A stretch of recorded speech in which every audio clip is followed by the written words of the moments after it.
sepakat karena untuk penanganan COVID ini harus disekat terpisah, ada aturan-aturan teknisnya, itu dilanggar semua oleh kantor, oleh pimpinan-pimpinan kantor. Itu yang kami suarakan. Dari situ berkembang, sehingga terjadi pemberian hukuman indisipliner yang tidak pernah kami langgar. Kami dianggap membangkang perintah pimpinan.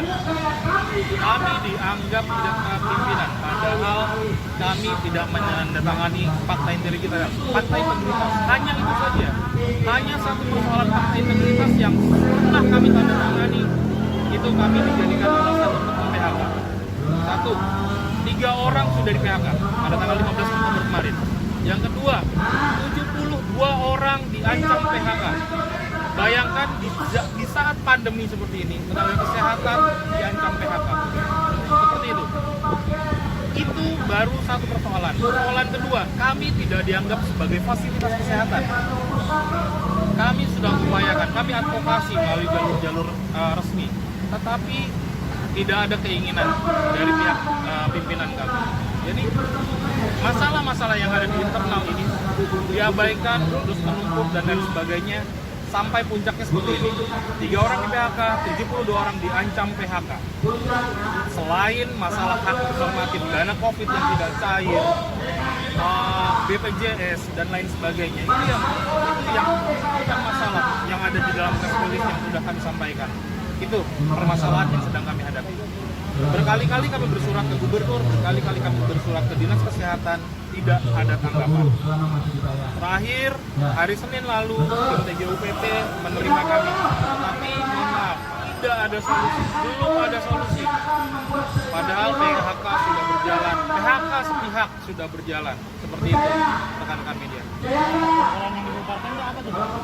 Perkumpulan pekerja, ambulans gawat darurat dinas kesehatan. Kami non-PNS, jadi kami berhak bersuara dan berhak membentuk serikat pekerja. Ini di bawah Dinkes langsung. Dinkes membentuk satu unit khusus yang kami ada di bawahnya, unit layanan teknis BLUD, ambulans gawat darurat dinas kesehatan DKI Jakarta. Sama halnya statusnya dengan BLUD lain, rumah sakit sebelum Transjakarta berubah menjadi PT, statusnya pun sama, BLUD, Badan Layanan Umum Daerah, yang karyawannya adalah non-PNS. Tadi kan sempat berdiskusi dengan Dinkes, itu hasilnya gimana, Pak? Dinkes bahkan tidak mengetahui ada tenaga kesehatan yang di PHK. Ada miskomunikasi antara unit kerja yang ada di bawah Dinkes dengan Dinkes itu sendiri. Pejabat Dinkes tadi menyebutkan bahwa tidak ada laporan PHK. Tidak ada laporan PHK. Berarti ini ada yang buntu. Ada yang buntu di internal kami. Seperti itu, Pak. Tadi kan disampaikan ada Total 750-an, 753 pegawai. Dari semuanya 70-an, hampir 80 yang diancam PHK, yang 3 sudah di PHK. Hanya karena tidak tanda tangan fakta integritas, kami di PHK. Seperti itu.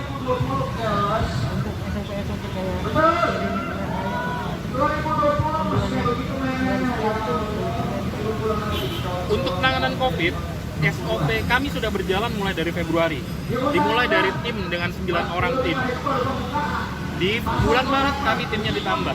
Karena memang strateginya adalah memisahkan layanan umum dengan layanan COVID.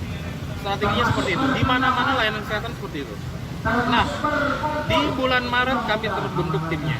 APD-nya, ya mohon maaf, hanya berdasarkan sumbangan-sumbangan saja. Yang layak kami pilah, yang tidak layak tidak kami gunakan. Karena apa? Yang tidak layak ini membahayakan kami. Robek, bahkan hanya baru dipakai saja langsung robek.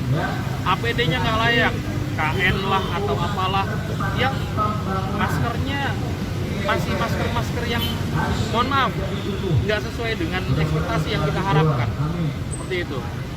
Ini berjalan sekian lama, bahkan di unit-unit yang tidak menangani COVID, itu pun sampai menangani COVID dengan peralatan seadanya. Seperti itu. Jadi di belakangan aspirasi kami mengenai APD ini kami pernah sampaikan dan sering kami sampaikan, tetapi tidak pernah mendapatkan tanggapan dari pimpinan kami sendiri. Berarti yang 700-an orang itu bukan PNS semua ya Pak?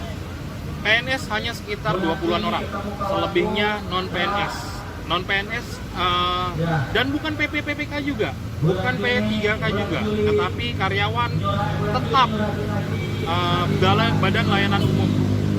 Oke, statusnya.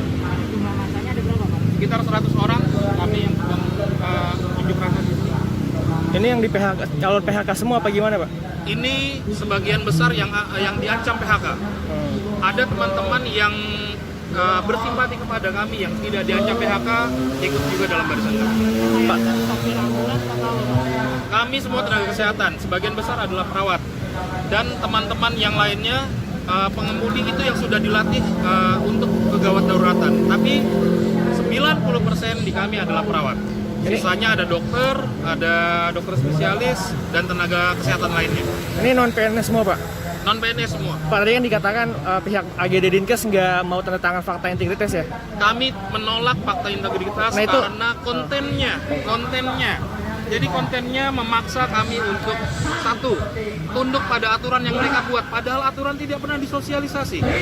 Sampai dengan saat ini tidak ada aturan yang terbit untuk kami. Yang kedua adalah kami dipaksa untuk menerima kondisi keuangan apapun. Jadi jika ada keterlambatan, ada ini, ada itu, kami dipaksa untuk menerima. Padahal selama 13 tahun berdiri tidak pernah ada masalah. Tidak pernah ada masalah di kami. Seperti itu, Pak. Ini kan Dinas Kesehatan maupun UPT AGD Dinkes perlu Bapak Dinas, Bapak Gubernur, banyak kesedihan yang kami dapatkan sekarang ini. Dengan intimidasi tersebut sampai kami tidak direkomendasikan untuk meminjam uang ke Bank DKI. Kami telah tanda tangani di tahun 2010. Apakah ini kami sebagai karyawan non PNS harus tetap menandatangani? Hak itu tidak berkewajiban untuk kami. Yakin Bapak juga pernah berada di panggung ini menyampaikan kami karyawan AGD Dinkes telah diintimidasi dan di PHK sepihak tanpa memperoleh proses PHK.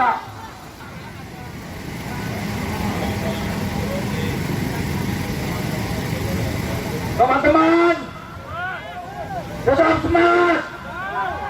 Mana suaranya? Kita akan terus berdiri di sini sampai Pak Anies mau menemui kita. Terima kasih. Silakan ini. Kita sambut Bro Sekjen, yaitu Bro Muhammad Samsudin. Kami bersilakan. AGD Jaya, AGD Jaya. PPAGD bersatu berjuang sejahtera. Assalamualaikum warahmatullahi wabarakatuh.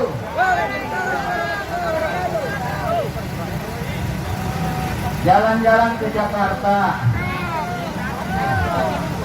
dari kampung rambutan pakai mokong, terus gitu aja. Bapak Gubernur Anies Rashid Baswedan yang kami hormati dan cintai karena Allah, kami berkeinginan bahwa ini pun masuk dalam kategori gawat darurat ketika pegawai yang selama ini melayani warga Bapak. Di Bapak Anies mana sih? Gua ngomong siapa ini? Bapak Anies mana sih? Ya, yang cinta di demo ayo datang. Ya, yang cinta di demo datang, temuin. Umar bin Khattab nggak pernah takut ketemu warganya. Ya, Umar bin Khattab nggak pernah takut, Abu Bakar nggak pernah takut.